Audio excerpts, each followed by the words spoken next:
രണ്ടുപേരും ഒരു അമ്മ പെറ്റ മക്കളെ പോലെയാണ് സംസാരിക്കുന്നത്. തിരിച്ച് ആ കാര്യത്തിൽ എനിക്ക് യാതൊരു സംശയവുമില്ല, ഉറപ്പാണെന്ന് ഞാൻ പറയില്ല. പക്ഷെ ശ്രീ സന്ദീപ് തമാശക്ക് എടുക്കാവുള്ളൂ.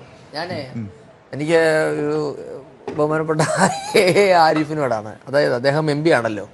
അദ്ദേഹത്തിന് പാർലമെന്റിൽ നിന്ന് ഒന്ന് മൂത്രമൊഴിക്കാൻ പോകാൻ കൂട്ടുവരുന്ന രണ്ടുപേര്, അല്ലെ ഒന്ന് ക്യാൻറ്റീനിൽ ചായ കുടിക്കാൻ പോകുമ്പോൾ കൂട്ടുവരുന്ന രണ്ടുപേരുണ്ടല്ലോ, ആ രണ്ടുപേരും എങ്ങനെയാ ജയിച്ചതെന്ന് തിരക്കിയിരുന്നെങ്കിൽ ആരിഫ് ഇങ്ങനെ എന്നോട് പറയുമായിരുന്നു.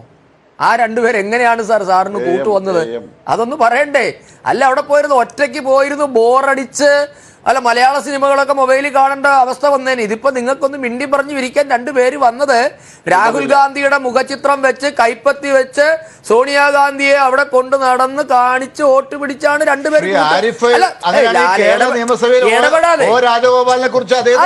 ഞങ്ങൾക്കതിൽ അഭിമാനമേ ഉള്ളൂ, ഞങ്ങൾക്ക് വേണ്ട ഞങ്ങൾക്കതിൽ അഭിമാനമേ ഉള്ളൂ. ഞങ്ങൾ ആരുടെയും കാല് പിടിച്ചും തിണ്ണ നിരങ്ങി ഉണ്ടാക്കിയ MLA സീറ്റ് അല്ലത്. ഞങ്ങള് ഫൈറ്റ് ചെയ്ത് ഞങ്ങൾ 60 ഈ കേരളം ഉണ്ടായ കാലം മുതൽ ഞങ്ങൾ ഫൈറ്റ് ചെയ്ത് നേടിയെടുത്ത ഞങ്ങൾ ആരുടെയും കാല് പിടിച്ചുണ്ടാക്കിയതല്ല. കമന്റ് ആത്മകഥ KG മാരാർ ആത്മകഥ കേരളം എത്രയോ കാലമായി. അതിനുശേഷം പമ്പയിൽ കൂടെ എത്രയോ വെള്ളം ഒഴുകിപ്പോയി. ആലപ്പുഴയിലെ കായലുകൾ എത്ര തവണ ശുചീകരിച്ചു. കുട്ടനാട്ടിലെ കായലുകളിലെ വെള്ളം എത്രയോ അതാ പറഞ്ഞേ. അതിനുശേഷം എന്തൊക്കെ വന്നു?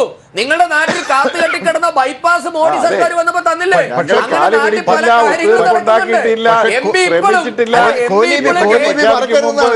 അതാ പറഞ്ഞേ. MP ഇപ്പോഴും കുഞ്ഞിക്കണ്ണൻ എഴുതിയ പുസ്തകം വായിച്ചുകൊണ്ടിരിക്കുന്നതിന്റെ കുഴപ്പമാ. അതല്ല സർ, നിങ്ങള് കഴിഞ്ഞ ദിവസം പോളിറ്റ് ബ്യൂറോ എടുത്ത തീരുമാനം എന്താ? കേരളം ഒഴികെയുള്ള എല്ലാ സംസ്ഥാനങ്ങളിലും കോൺഗ്രസ് കൂടാരത്തിൽ പോയി അവരുടെ കൂടെ അന്തി ഉറങ്ങാൻ തീരുമാനം എടുത്തവരാണ് നിങ്ങൾ. മറന്നു പോകരുത്. കൂട്ടത്തിലുള്ള 2 MP മാരും കൂട്ടുകാരും വന്നതും അങ്ങനെയാണ്. MP മറക്കരുത്.